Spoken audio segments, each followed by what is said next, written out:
Europe 1, 7h25, Thomas Soto. Les secrets politiques de Caroline Roux. Bonjour Caroline. Bonjour Thomas. Les patrons annoncent qu'ils seront dans la rue en décembre, le mois prochain. Ils veulent faire reculer le gouvernement, entre autres, sur le dossier pénibilité. L'info politique, Caroline, c'est que cette fois-ci, entre les patrons et le gouvernement, la guerre semble vraiment être déclarée. Oui, et au MEDEF, on a déjà anticipé sur une charge du gouvernement et de la gauche. Un des cadres me confie, on va en prendre plein la poire, et on le sait. Et il a raison, car le ton s'est vraiment radicalisé, Thomas, au gouvernement. Un ministre me raconte un entretien musclé avec Pierre Gattaz. Il pense que comme le président est affaibli, ils peuvent en demander toujours plus, et ils se trompent.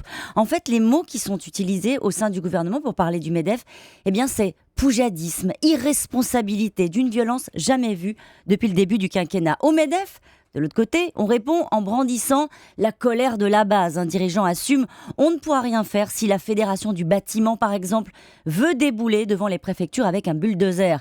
Pour ce responsable du syndicat, il y a, je cite, des secteurs qui souffrent, mais aussi une bonne dose d'antisocialisme primaire, ça a le mérite de l'honnêteté. Alors, on a l'impression que Pierre Gattaz a plusieurs comportements, un jour très dur, un jour très conciliant. Et on a aussi l'impression, Caroline, d'être passé assez brutalement du « j'aime l'entreprise » du gouvernement à un « je t'aime moins non plus ». Oui, la situation est vraiment paradoxale. Le gouvernement a réussi à faire un chèque de 40 milliards aux entreprises sans en tirer de bénéfices politiques.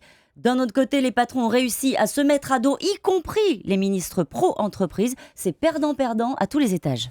La question politique du jour, Caroline. La banderole Hollande démission qui est venue gâcher la cérémonie du 11 novembre à Notre-Dame-de-Lorette hier. Comment a-t-elle été accueillie par le président de la République ? Comment il a réagi, François Hollande ? Lui, il ne l'a pas vue, cette banderole. Mais comme le dit un de ses conseillers résignés, il a un détachement à toute épreuve et il ajoute, il en a vu d'autres. Et on sent, Thomas, que l'entourage commence à être un peu sonné de voir qu'aucune séquence de communication ne se passe comme prévu. Un entourage aussi démuni, en quelque sorte, de voir le patron encaisser le pire sans ciller. Parce qu'un coup de sang du président sur ce numéro de voltige un jour de commémoration, au fond, ça n'aurait pas déplu. C'est vrai qu'il y a eu un bain de foule qui était presque sans huée et du coup, boum, il se prend cet avion avec cette banderole, François Hollande. Et puis on va en entendre parler, Caroline. On va en entendre parler, l'insubmersible Jean-Noël Guérini. Demain, il annonce la création d'un parti politique.